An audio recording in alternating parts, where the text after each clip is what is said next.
The world's richest couple's divorce is one step closer to being done. Jeff Bezos, the world's richest man, finalized the terms of his divorce today, turning MacKenzie Bezos into a billionaire many times over. Venice this morning, where the star-studded wedding celebration of Amazon founder Jeff Bezos and Sánchez continues. And his wedding costing up to a whopping $55 million.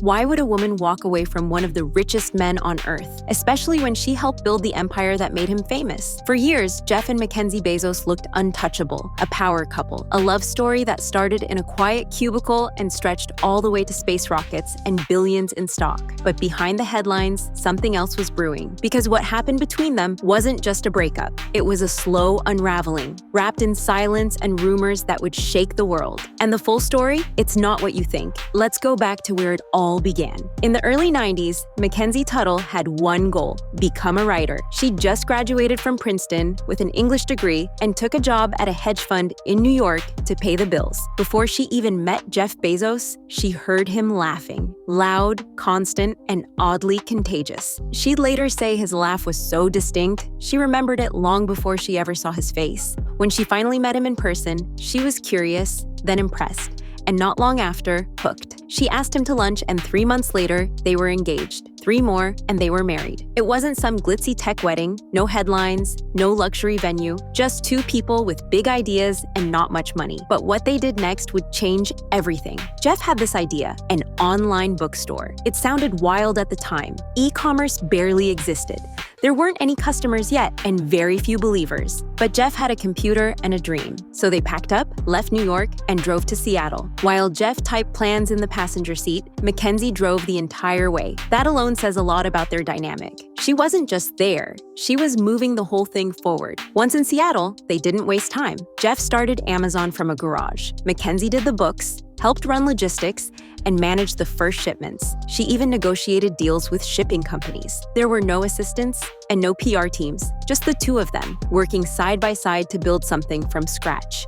Their partnership was real. She wasn't just a supportive spouse, she was part of the actual startup grind, a strategist, and the person who made sure things didn't fall apart while Jeff chased his next big idea. But even perfect partnerships can crack, and theirs did. Slowly, then suddenly. As Amazon exploded in the late 90s, so did Jeff's schedule. More meetings, more travel, and more attention. He was becoming a business icon. The media called him a genius, a tech visionary, the next Steve Jobs. Mackenzie, she pulled back, focused on raising their 4 kids, and finally had time to write her first novel. At home, she kept the family grounded while Jeff was everywhere else. At first, it seemed normal. Successful companies demand sacrifice, right? But over time, that sacrifice grew into something else. Missed dinners became missed weekends. Work calls replaced real conversations. The more Jeff leaned into the spotlight, the more Mackenzie stepped out of it. Friends began to notice something felt off. Jeff was surrounded by executives, journalists, and startup chaos. Mackenzie, who had been there from day one, now watched from a distance.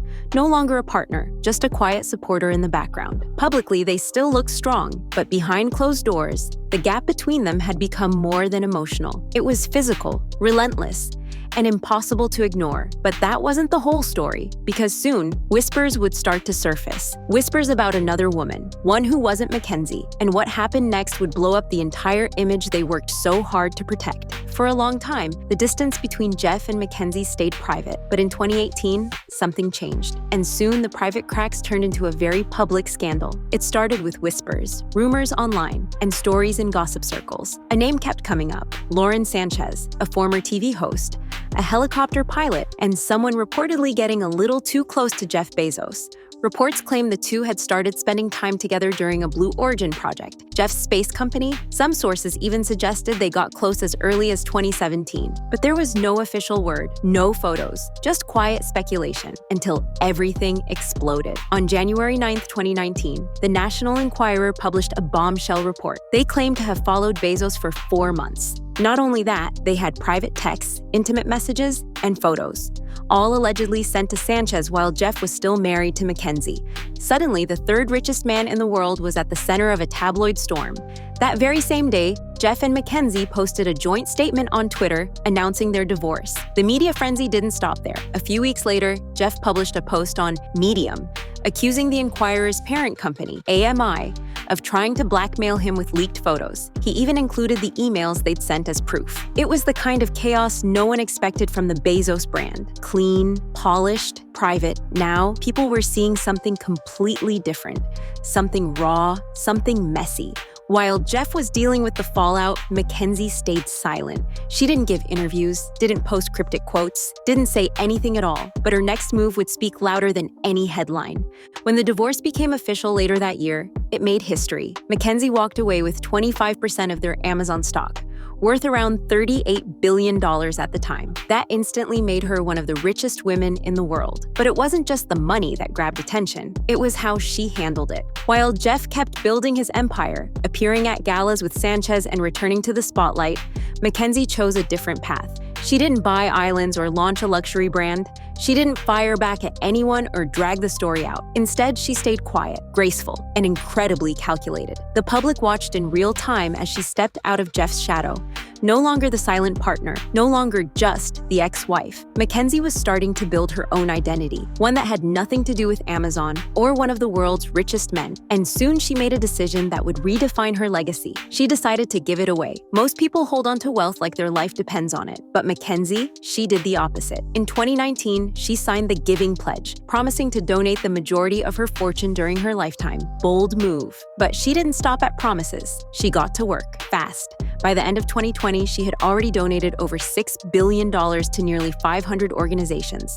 Quietly, no press tours, no long speeches, just massive checks to groups focused on racial equity, climate action, education, and health. But what made her giving even more unique? She didn't attach strings. The nonprofits were free to use the money however they needed. Salaries, programs, operating costs. That's rare in big philanthropy.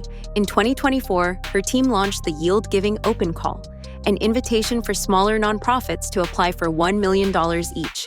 Over 360 groups received funding. That single move sent $640 million into communities that usually never get noticed. And while critics questioned the long-term strategy, others saw something different. A woman rebuilding her purpose through impact, not revenge. Behind the scenes, her personal life stayed just as private. She remarried in 2021 to a science teacher named Dan Jewett. No fanfare, no red carpet, but by early 2023, the marriage quietly ended. No drama, no details. Even in heartbreak, she kept her focus clear: family, giving, and growth. While Jeff was out sailing the Mediterranean with Lauren on a $500 million yacht, MacKenzie was rewriting the rules of what it means to be powerful, but her story wasn't over yet, because in 2025, both their lives would hit new milestones. Ones that showed just how far they drifted from the garage days of Amazon. By 2025, the contrast between Jeff and MacKenzie couldn't be clearer. Jeff had stepped down as Amazon's CEO back in 2021. He said he wanted to focus on passion projects, mainly Blue Origin, his space company, and his $10 billion Earth Fund for climate solutions. But that wasn't all he had going on. He also stepped into a new public role with Lauren Sánchez by his side, and they weren't keeping things low-key. In June 2025, they hosted one of the most extravagant wedding celebrations in recent memory.